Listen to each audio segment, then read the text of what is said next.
भगवंत मान जी ने पंजाब को गिरवी रख दिया केजरीवाल के पास, आम आदमी पार्टी के पास। सिसोदिया भी उसमें मौजूद थे, वो भी बेल पे हैं।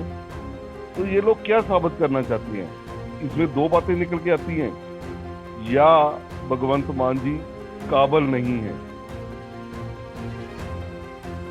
नमस्कार, आप देख रहे हैं लुधियाना हेडलाइन टीवी 24 और मैं रेनू राजपूत। जैसा कि बात की जाए दिल्ली के अरविंद केजरीवाल जी की, जो खुद बेल पर हैं, क्या वो कोई डिसीजन लेने में सक्षम है? क्या सीएम भगवंत मान को वहां जाकर उनसे सलाह मशवरा करना चाहिए था? तो इस वक्त स्टूडियो में हमारे साथ मौजूद हैं रजनीश धीमान जी, तो आइए उन्हीं से बातचीत करते हैं। नमस्कार सर, आपका बहुत बहुत स्वागत है लुधियाना हेडलाइन टीवी 24 में। नमस्कार जी, नमस्कार। सर, जैसा कि बात की जाए पंजाब के सीएम भगवंत मान जी की, तो अभी कुछ दिन पहले वो दिल्ली पहुंचे थे ऑफिसर्स के साथ और वहां पर अरविंद केजरीवाल जी के साथ एक मीटिंग की गई थी, जहां पर स्वच्छ जल को लेकर और स्ट्रीट लाइट या फिर गलियों की व्यवस्था की बातचीत की गई थी। लेकिन क्या ये उचित था? जो पर्सन खुद बेल पर है, क्या वो ये सलाह करने में सक्षम था? या अभी 3 साल हो चुके हैं, तो क्या पंजाब के सीएम जो हैं, क्या अभी भी रिमोट कंट्रोल के द्वारा ही चलते हैं? देखो, पहला तो ਤੁਹਾਨੂੰ मैं गल दसा, जो आपने सवाल उठाए है ना, सबसे बड़ी बात तो ये है कि ये मामले सीएम के लेवल के नहीं है। पानी की व्यवस्था करना, सीवरेज लाइन की व्यवस्था करना और पैच वर्क देखना, रोड डेवलपमेंट देखना, ये काम तो काउंसलर्स के हैं। और काउंसलर के चुनाव ये करा नहीं रहे, 2 साल से पेंडिंग चल रहे हैं। अब किसी बहाने से ये ऑफिसर को लेके सभी स्टेट के जितने म्यूनिसिपल कमेटीज हैं, नगर निगम है, उनके जो कमिश्नर हैं, उनको लेके दिल्ली गए। दिल्ली में ये उनके साथ मीटिंग कर रहे हैं मुख्यमंत्री साहब। क्या उनके लेवल की है ये मीटिंग?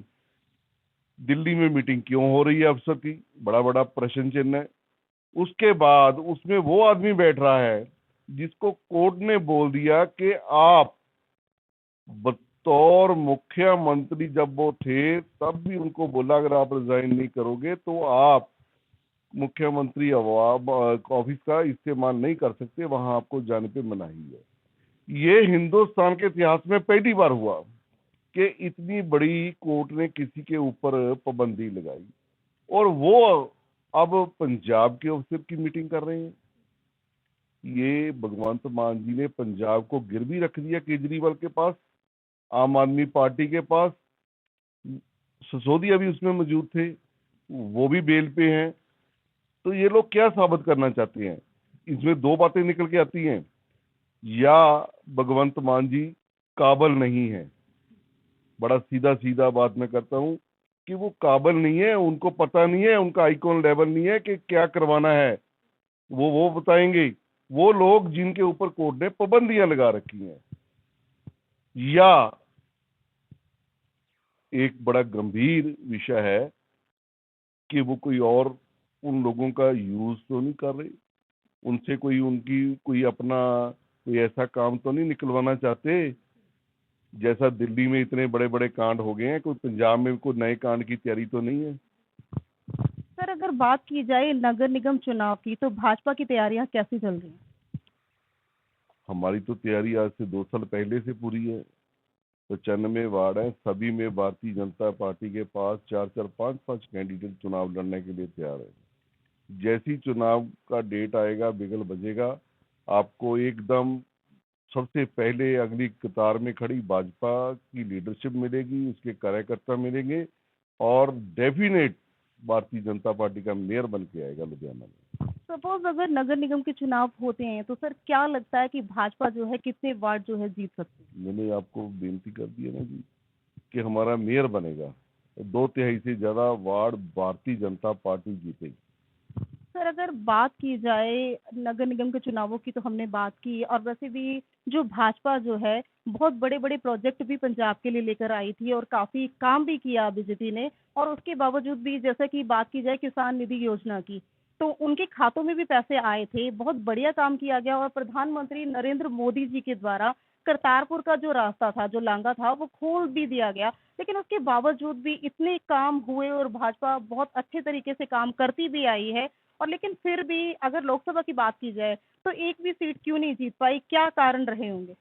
देखो, बहुत गंभीर प्रश्न है आपका। भारतीय जनता पार्टी, जिसका वोट मैंडेट 5-6% है, वो बढ़ के 19% हो गया। इतनी बड़ी 3 गुना वोट परसेंट बढ़ जाना एक बड़ी महत्वपूर्ण बात है। जहाँ पे पंजाब में, जहाँ पंजाब के लोग एक बदलाव के रूप में देख रहे हैं कि आने वाले समय में उन्हें बदलाव के रूप में भाजपा मिलेगी।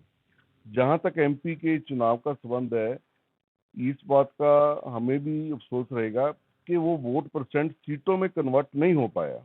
लेकिन अगले चुनावों में ये जितना वोट परसेंट है इससे और बढ़ेगा और हम उनको सीटों के रूप में परिवर्तित करके भाजपा के कैंडिडेट जीत के आएंगे। बिल्कुल सर, जैसा कि आपने बताया, आई एग्री विद यू। बात फिर से आई वहीं पर आप सरकार के ऊपर। सर, जैसा कि बात की जाए अगर भगवंत मान जी की, जैसा कि मतलब यहाँ पर जो पार्षद सिस्टम है वो ख़त्म कर दिया गया। अब छोटे-छोटे कामों के लिए पंजाब की जनता परेशान है, तो उन्हें अपने कामों के लिए डायरेक्ट विधायक के पास जाना पड़ रहा है और कई लोग तो ऐसे भी हैं जिनके विधायक तक पहुँच भी नहीं है। तो उन बेचारों के काम कैसे होंगे? जो बीजेपी है वो इस मुद्दे को किस नज़र से देखती है? जब ये पार्टी ना एजिटेशन कर रही थी, तो इन्होंने बड़े बड़े बड़ी बातें अपने बताए थे, फंडामेंटल ऐसे करेंगे ऐसे करेंगे। लोकपाल उसमें एक था, कानून की बहुत बात करते थे, संविधान की बहुत बात करते थे। और जब से इनकी सरकार बनी है, ये सब जगह संविधान को ऐसे एक तरफ रख के अपनी मर्जी चलाने की कोशिश करती है कि जो हम बोल दें वही संविधान बन जाए। ठीक है ना? उसी कड़ी में ये सारे काम कर रहे हैं। सो इसी कारण ये जितने हमें प्रॉब्लम्स फेस करनी पड़ रही हैं, अगर चुनाव नहीं हो रहे तो इनको लगता है कि चुनाव हमारी मर्जी से हो, अब हम हार रहे हैं तो ना कराएं। ठीक है ना? ये जो किसान निधि की आपने बात की, ये किसान निधि अगर केंद्र सरकार दे रही है, इनको इसके ऊपर भी एतराज है। अगर अंशुमन योजना के ऊपर आपने देखा, अभी मोदी जी ने जो बुजुर्ग लोग हैं उनके अंशुमन योजना उनको देने के लिए बोला, तो ये लोग केजरीवाल उसके ऊपर भी उंगली प्रश्न चिन्ह उठा रहे हैं। ये पब्लिक हित की कभी भी कोई बात होती है ना, उसमें ये अपनी वो ऐसे कुंडी फंसाने की कोशिश करते हैं कि संविधान इन्हीं के द्वारा रचित है, ये अपना संविधान चलाएंगे। उसी गवर्नर से ये लोग जब शपथ लेके संसद में जाते हैं, बाद में उसी गवर्नर की बात मानने से इनकार करती हैं। आपके पास ऐसी हजारों मसाले हैं जो बातें ये साबित करती हैं कि जो आम आदमी पार्टी है, इसकी करनी और कथनी का बहुत बड़ा अंतर है। और ये लोगों को गुमराह करके झूठ बोल के किसी भी ढंग से सत्ता हथियाने के लिए हमेशा बात करती है। बिल्कुल सर, जैसे कि नशा रोकने की बात की गई थी, पंजाब नशा मुक्त करने की बात की गई थी, लेकिन आए दिन नशे में बढ़ोतरी होती हुई नज़र आ रही है। जो युवा लोग हैं, आए दिन नशा करके सड़कों पर पड़े होते हैं, जगह-जगह ठेके खुल जाते हैं। सर, क्या कहेंगे उस विषय पर? कहने में कुछ बचे ही नहीं इसमें तो। देखो, नशा तो उन्होंने बोला था कि हम सत्ता में आएंगे, 15 दिन में पंजाब में नशा खत्म कर देंगे। और नशा कॉलेज से स्कूल में पहुंच गया, वो भी ड्रग्स के रूप में। ऐसा नशा, सिंथेटिक नशा, जो किसी को जीवन नहीं, उसका जीवन को बिल्कुल खत्म करने की तरफ लेके जाता है। सो ये लोग क्या इन बातों पे बोलेंगे? देखो ना, जो जो बातें इन्होंने कही उसके बारे में बोला था कि हमारे पास इसका ब्लूप्रिंट है, हमारे पास इन बातों को खत्म करने के लिए प्लानिंग है। तो भगवंत मान जी और ये केजरीवाल जी बड़ा छोटा सा मुंह बना के ना बड़ा मीठा मीठा बोलते थे, आज हमारा मन है एक गारंटी और देते हैं। ये तो आपकी गारंटियों की घंटी बज गई इनकी सबकी। आप बताओ ना, माइनिंग की बात करते थे।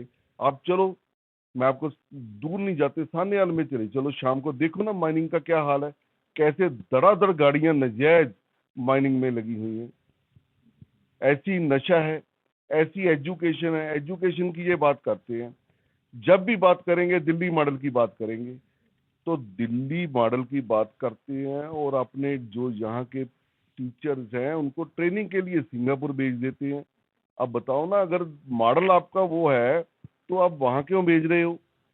उसमें कोई बहुत बड़ी साजिश की बू आ रही है, कोई अच्छी करप्शन का कोई ना कोई उसका दायरा बनाया है इन लोगों ने, या अपने कोई घूमने का उसमें फंडा डाला है। तो ऐसी आप कोई विषय ले लो, आज पंजाब में लॉ एंड ऑर्डर की क्या स्थिति है। आपने नशे की बात की, मैं आपको 4 समस्या और बता दी। लॉ एंड ऑर्डर कहाँ पे पहुंचा हुआ है? एक बड़े व्यापारी के पास भी, छोटे छोटे व्यापारी के पास भी थ्रेट के फोन आ रहे हैं। जो करप्शन है उसका लेवल एज टॉप पे चला गया है। कोई चले जाओ, किसी चौकी थाने में चले जाओ, कहीं इलेक्ट्रिसिटी बोर्ड में चले जाओ, रेवेन्यू डिपार्टमेंट में चले जाओ, आपको पूरी जोर शोर से करप्शन मिलेगी।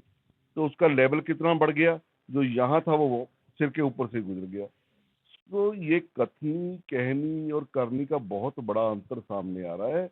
जो वादे किए थे वो निभाने दूर की बात है। ये लोग तो अब ऐसा सोच रहे हैं कि कितना, कैसे हम जनता को कैसे लूट लें, जो समय है हमें मिला हुआ उसमें कैसे सब कुछ समेट लें, उस बात में लगे हुए हैं। ये तो था एक राजनीतिक पहलू। और अगर बात की हमने इस विषय पर राजनीति के बारे में, तो इसके अलावा भी दीप उत्सव की तैयारियां चल रही हैं, अब दिवाली का माहौल है, दुकानें सजी हुई हैं, अक्सर जनता आपको देख भी रही है, सुन भी रही है। तो दिवाली के उपलक्ष्य में क्या एक संदेश जो है आप जनता को देना चाहें? मैं सभी को बहुत मुबारकबाद देता हूँ। हमारा बड़ा महान पर्व है, सभी के लिए बड़ी बड़ी आस्था का प्रतीक है। प्रभु श्री राम का दीपावली का प्रोग्राम हम सभी मिल मिल के उस त्योहार को मना रहे हैं, और उसकी जहां मैं सभी को मुबारकबाद देता हूँ, वहीं आने वाले विश्वकर्मा दिवस, छठ पूजा और गुरुपर्व की भी बहुत बहुत मुबारकबाद देता हूँ। और मैं सभी शहरवासियों से इस बात के लिए, अपने देशवासियों को यही बेनती करूंगा कि मोदी जी ने हमें एक मिशन दिया है, स्वच्छ भारत अभियान। आओ इस त्योहार में, जहां हम प्रभु श्री राम के प्रति नतमस्तक होकर इस त्योहार को मना रहे हैं, वही स्वच्छता के प्रतीक के रूप में लुधियाना में, अपने शहर में, अपने मोहल्ले में एक ऐसा आइकॉन पेश करें कि स्वच्छता का प्रतीक सबसे उत्तम होता है। जैसे हम अपने जीवन में कोई बुराई नहीं रहने देते, ऐसे हम अपने शहर में कोई बुराई नहीं रहने देंगे, उसको साफ सुथरा करेंगे। इस ढंग से हम मना के उस प्रभु श्री राम को उनके प्रति नतमस्तक हों। बिल्कुल, जैसा कि रजनीश धीमान जी ने बताया कि दीप उत्सव की अगर बात की जाए तो श्री राम जी के चरणों में सभी नतमस्तक हो रहे हैं, उनका आशीर्वाद ले रहे हैं। तो इसी प्रकार की न्यूज़ देखने के लिए हमारे चैनल को फॉलो करना ना भूलें।